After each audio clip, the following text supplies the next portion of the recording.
my friends, and welcome to this is session 6 on the Dharma series in the Mindfulness Cafe. Um, I'm Dave Evans, I'm the founder and director of the Mindfulness Cafe. Welcome. So today we're on the sixth session. Just a gentle reminder of this series, the Dharma series, following your Dharma, being purpose about your Dharma, is all about exploring and connecting to our inner purpose, our deeper purpose of why we're here and what we're here to do in this lifetime, and just exploring that. And we're using mindfulness as our tool. Mindfulness is our tool to explore that and connect with that. So mindfulness gives us that awareness and helps us put us at choices what we might choose to do once we've got that awareness of, are we taking actions and thoughts that are towards our Dharma or on our Dharma path, or are we stepping away from our Dharma path? And if so, do we want to get back on it? We don't have to. There's nothing to say we have to. It's giving us a choice to do that. And really what's behind that is, my experience as a coach and as a facilitator is that when people are on purpose, which is another way of saying following their Dharma, they have a very extraordinary and fulfilling life. And that's really what I want. But for myself, first of all, a little bit selfish, actually, very selfish, but I think important. But also for you guys in the Mindfulness Cafe. And once we have that fulfilling life, it just has such a positive effect and ripple. It's one way of being in service to this community, the global community that we live in. By being personal, we're ironically being in service. So today, just want to explore a little bit around recognizing opportunities. So, sometimes in our lives, things can come along, opportunities come along, but do we recognize them? We're kind of in that mindset of looking out for positive opportunities in our lives. It might be the promotion, working for a particular goal, the partner, becoming a parent. All those things are opportunities, and there may be opportunities that we're kind of striving for that really do reflect us living our Dharma. But also possibilities can come along which may not look like you're following your Dharma, but actually they're there to really kind of serve you. So things that are unexpected may show up. So there may be some things in your life, and I love this quote from Pema Chodron, resistance to unwanted circumstances has the power to keep those circumstances alive and well for a very long time. So, an invitation to have a little kind of reframe of unwanted circumstances, maybe circumstances that are showing up in your life that are here to actually point you back towards your Dharma, to help keep you on your Dharma. I sometimes think of those as certainly here in the UK, you can go, when you go and play bowling, 10-pin bowling, you can have the trainer bars up, and you push the ball along, and then if the ball goes down, it doesn't go down the gutter, it gets knocked and back in onto the lane again. And I think sometimes unwanted circumstances can feel a bit like that. You can be heading off in a direction, they're little bumps to bump you back onto your Dharma, but sometimes we can keep pushing up against them if we don't actually recognise that they are circumstances, because we frame them as unwanted. So our response to these circumstances can have a huge impact on our lives and how we respond to those. Um, so, what do I mean by unwanted circumstances? I think that's, kind of like, unwanted circumstances. So, or circumstances that show up on the side. So one of them, I'm just going to put right at the top, is when you've joined the Mindfulness Cafe or on a leadership program or on a development program, came to mindfulness. What's this all about? I don't have time for mindfulness. And here we are, a couple of years later, actually recognizing how that as a circumstance was something that's really serving your Dharma and your path. It's helping you become and develop the character that you want to be in the world, and getting you close and clear about who you want to become and how you want to be in the world. And that is partly what the Dharma, living the Dharma, is all about. For me, sometimes it can be a loss. So for me, The loss of my dad. I've mentioned this before in the Mindfulness Cafe, but the loss of my dad when I was 24 was it was a big bumper bar to bump into, but that led me on a path to living my dharma, and here I am today. I said before I went to see a grief counsellor, and this grief counsellor was just an amazing mentor for me. Helped me notice what I was feeling, and yeah, that was the start of my journey of living my dharma.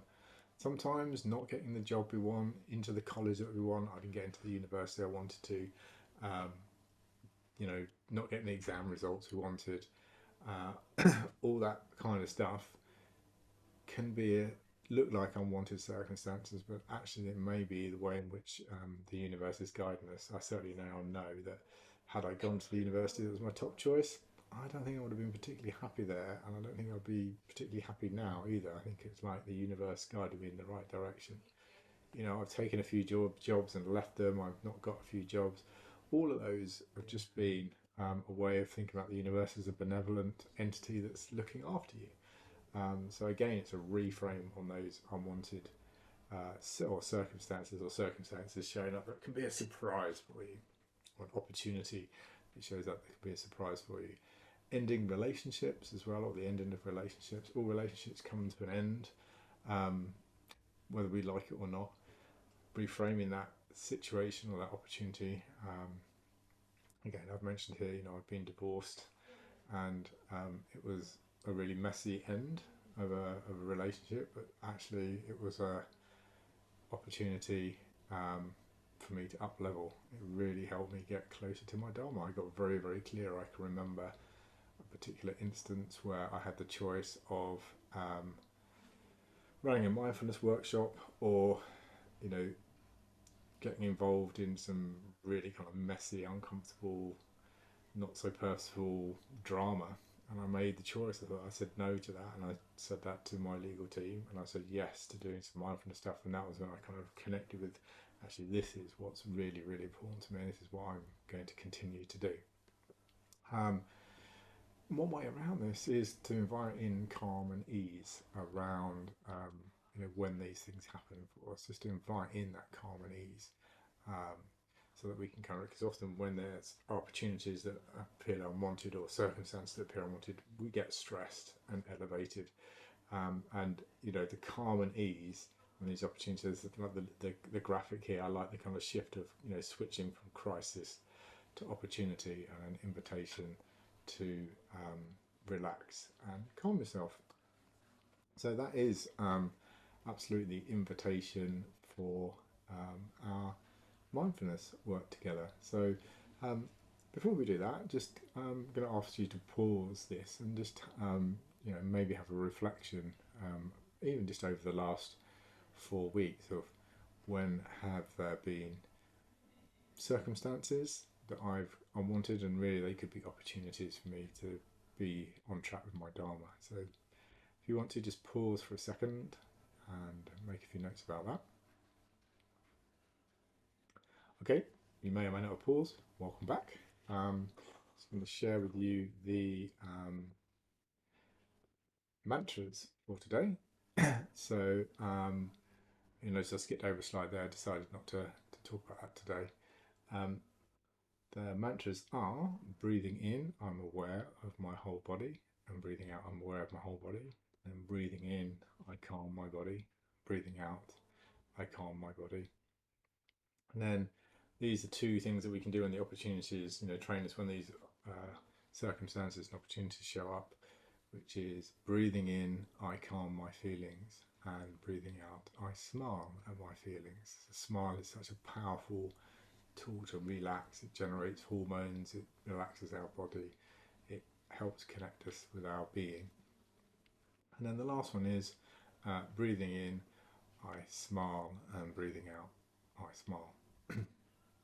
Wonderful. So now's the time to press the pause button on this recording and invite you to do your mindfulness practice, your silent mindfulness practice. My invitation is a minimum of 5 minutes, and anywhere up to 30 minutes would be ideal. So where you are in your training. And yeah, I'll let you get going. What I'll do actually. Lovely practice, and see you on the other side. Thank you. Welcome back. I hope you've had a wonderful practice. Um, thank you for practicing. Hope you enjoyed the mantras.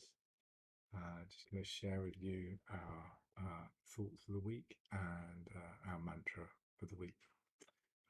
So the first one is, and Thich Nhat Hanh, I really like this. Sometimes your joy is a source of your smile, but sometimes your smile can be the source of your joy. I think that's such a beautiful way of expressing from the inside out and from the outside in.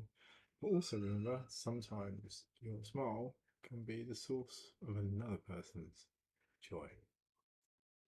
And then in the Dalai Lama, a simple smile, that's the start of opening your heart and being compassionate to others. Just an invitation to use that smile. And our mantra and ritual for the week is stop, breathe, smile, go. I hope you enjoyed your practice. Hope you've enjoyed this session. And I wish you a week full of heart-filled joy and smiles. Go well. See you next time. Bye for now.